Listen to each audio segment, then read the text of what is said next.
All right, hello everybody, and thanks to coming to Brad Chapman's Radical Vocal Coach podcast. And we all know Brad is radical. That's why he's got that name.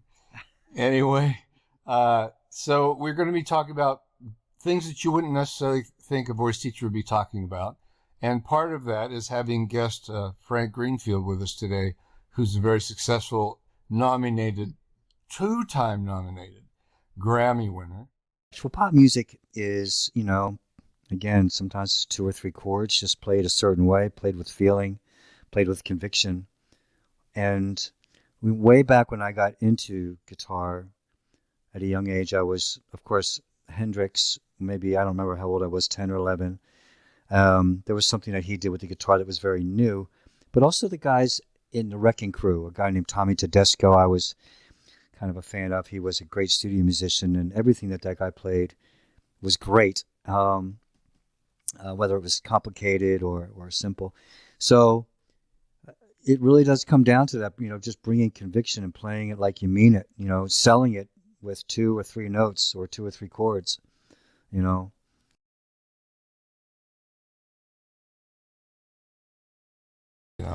then you can change tempo. So I use this a lot. And I'll explain. You'll understand very quickly why. So let me just get this ready. So I'm going to change it actually 30% slower. That might seem like a lot, but you'll find that it's really not. At least as far as what I'm trying to express here. Why is it? Sorry, I've got some technical issues here. Change tempo. All right, there we go. Now I can put in minus 30. You're going, Brad, 30%? You gotta be crazy. Okay, so we listen to the preview of that. You'll see automatically really slow. Okay. Now we were talking about the listening. So now if I apply this and I go back and I listen to this phrase at this tempo, I'm going to give you a little test here, Frank. I want you to tell me what you notice about this phrase at this tempo. Oh, I'm going to get rid of myself here. I've always come. Sorry. Hold on here. Get rid of that guy. Who is that? Okay. Back to reality.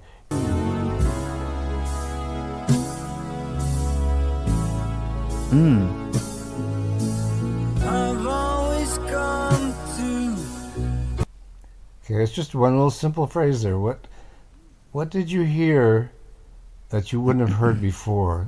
Let me play it for you one more time.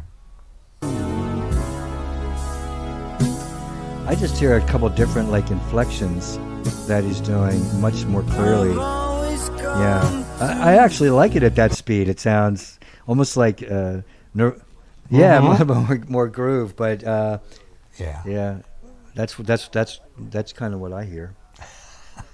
More groove, huh?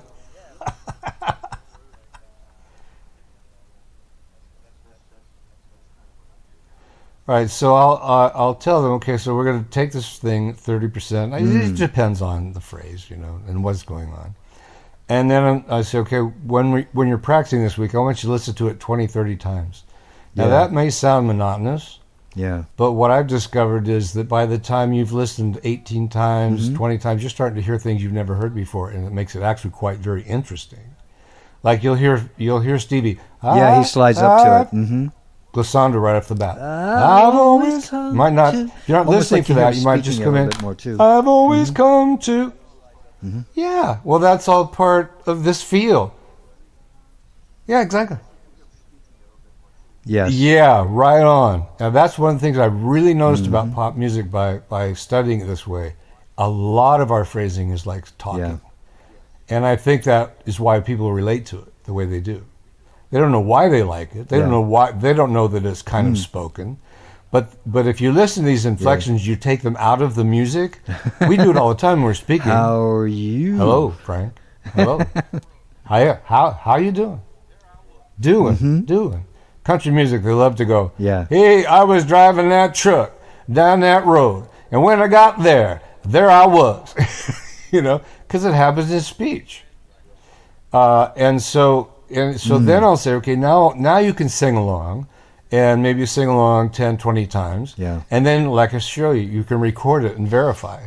Am I getting closer or am I getting farther away? And unison is the key here. Mm. When you and Stevie, in this case, sound like a new voice, like Right. a voice Oh, you've never heard before, then you've got it. got it. Got it. I see If what you you're can hear saying. Yeah. Stevie and Yeah. you can hear Hmm. Brad, then Brad doesn't have it. Stevie, you can't change. He's the teacher here. You're gonna mess with the teacher.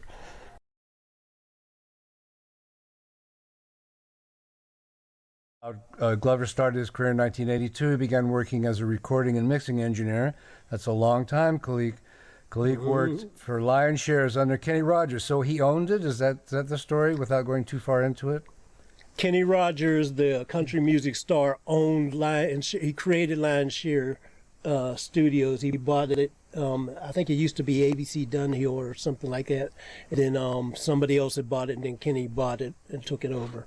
Later Yeah, he's on, quite an Babyface bought entrepreneur. it. Yeah, but Yeah. it was one of the top 5 studios in the world at the time. Mm-hmm. And yeah, I was very, very lucky to get that gig. It was accidental. Yeah, I was there in the 80s. It's a beautiful place. Yeah. Okay, then he joined Wings West Studios, where Kalik worked under Jeffrey Osborne. Now, did Jeffrey Osborne own the studio too? Yeah, Jeffrey, that was Jeffrey's home studio. Wow. I worked with Jeffrey at Okay. Lion Share many times, and we just got along well. He liked my work ethic, and when I decided to go independent in '86, I guess it was somewhere around that time, and I left Lion Share. He had just built his studio based off of Lion Share. He had the same designer come in because he loved studio being Lion Share, so he had Wings West built almost exactly like it. And he had an API console in there, which I loved. And then I went to work with him for many, many years. Yeah, Jeffrey Osborne came to our studio as well when I was with Seth Riggs. Yeah, Um, yeah. and then Dave Seth Hampton's used kind to of always come out. yeah. I'm sorry. What did you say? No, I said Seth used to always come out there too, as well with Jeffrey. Yeah. Seth's a great guy. Yeah. Anyway, okay. So and then Dave Hampton. I know Dave. I don't know what Corporation was. That's I MA. know That's MAT. that's his corporation. It stands for Me and the Kids. MATK. Okay. That's his So corporation. you're engineering consultants? Is that? Well, me and Dave have been, we've been best friends since then, around that time too. And pretty much once we hooked up, if you saw Dave, you saw me, or if you saw me, you saw Dave. It was how we were for many, many years. So we were both on a lot of the same projects, or got each other on the different projects. I got him on Michael Jackson. He got me in on Justin Timberlake and Prince and stuff like that. What a nice and man. yeah, that's my boy. So Hancock Music, what was that? No, you said ColecoVision Music. That's Herbie same year. Hancock's studio. Oh, okay. All right. Yeah. 'Cause Yeah. I think we were in Hancock Park, Seth Studios. Yeah, no, that's Herbie Hancock's studio at his house. Yeah, I worked with him for several years too. Oh no, that was Chick Corea. Never mind. Okay, and those 2 years of that, and then Prince. That must have been quite a trip. And I know Yeah. you talked about his death. That was tough for you, really tough on you. Yeah. It was very much a surprise. It was really tough on on Dave too, because we all got a chance to interact with him in different ways and everything, and but him and Dave became very, very close. So it was very, very tough on Dave. Nobody expected it, and a lot of the other people, it just came so much out of the blue. Yeah. Well, I don't know much about it, but I hope you didn't suffer. I guess if you do know a long time before it's going to happen, sometimes there's suffering. So Yeah. just being Well, being a little bit empathic there, just to say, hope you Yeah. didn't suffer.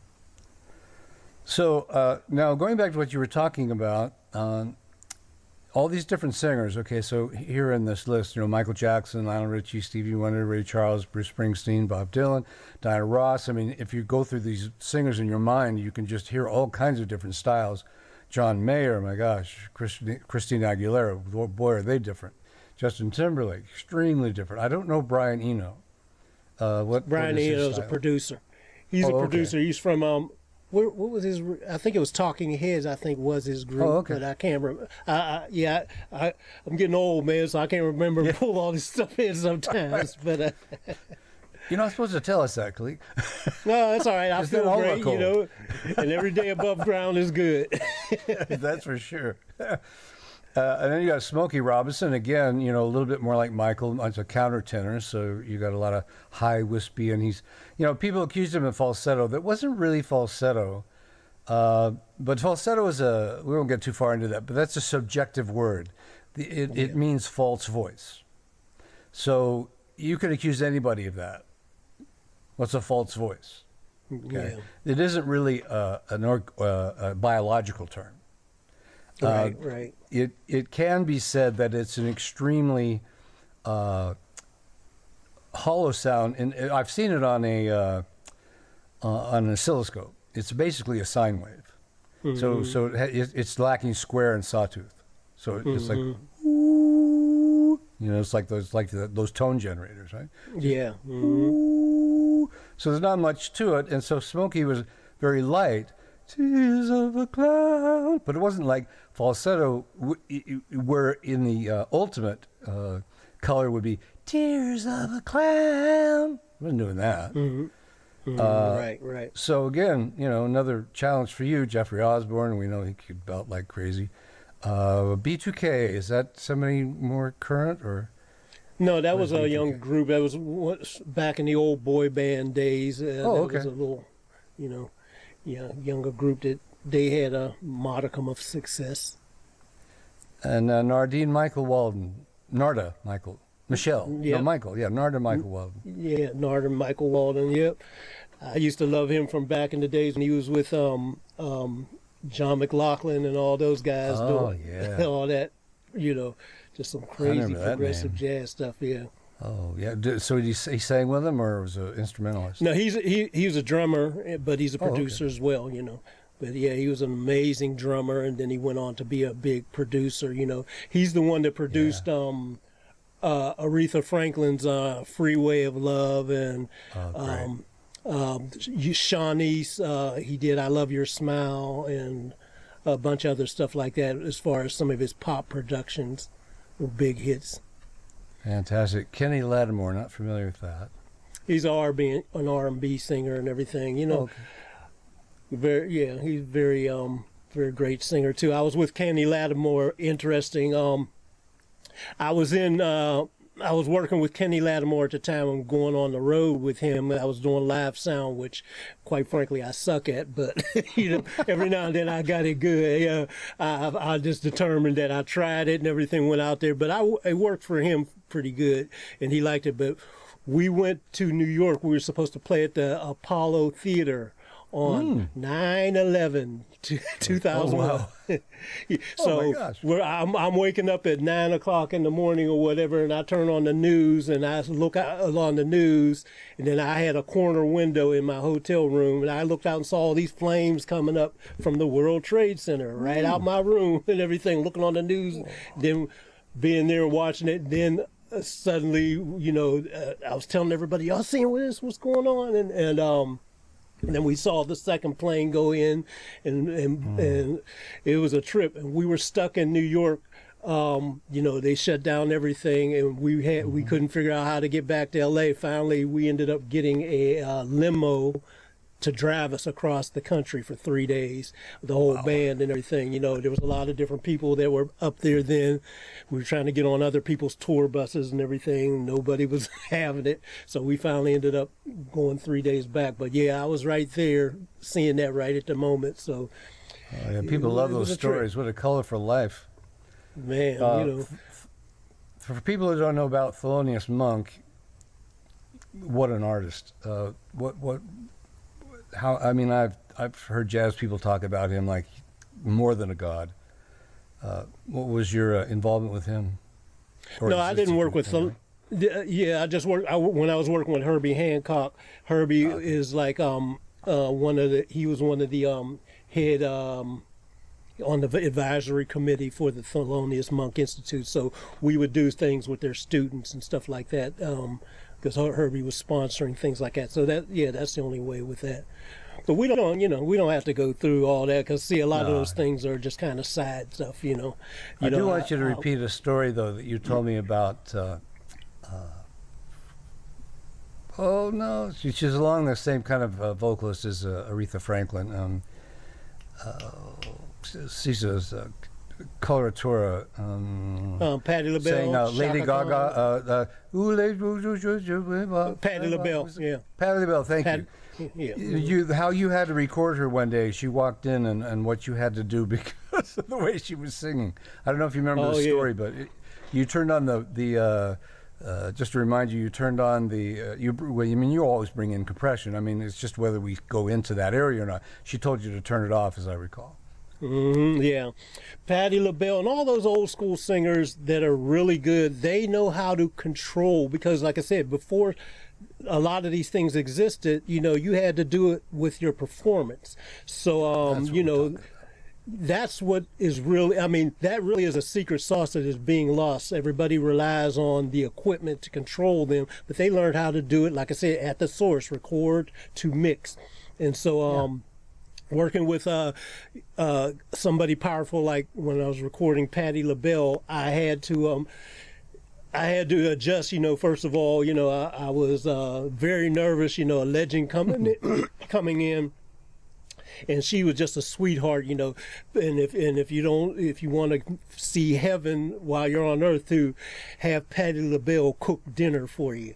Patti cooked dinner for everybody in the studio. It was amazing after we got done. But one of the things when we was in the studio working, I was recording her vocal. She was singing the song, and it was very dynamic. So she started out singing very sweetly, and she's Patti LaBelle just has that wonderful voice. But then she belted out. She could do anything, and then she just started belting out with this. I had preset everything and thought I was cool, had a little headroom and everything, but she was so powerful. She pinned the needles, she knocked the compressor back. She could hear when the compressor was on, so she was like, hey baby, can you turn that off? She didn't like what it was doing to her voice. She could hear it super sensitive, so I took it off and everything. But of course then she went wild with her normal Patti LaBelle power and slammed the needles and everything, and it was a great performance and everything. But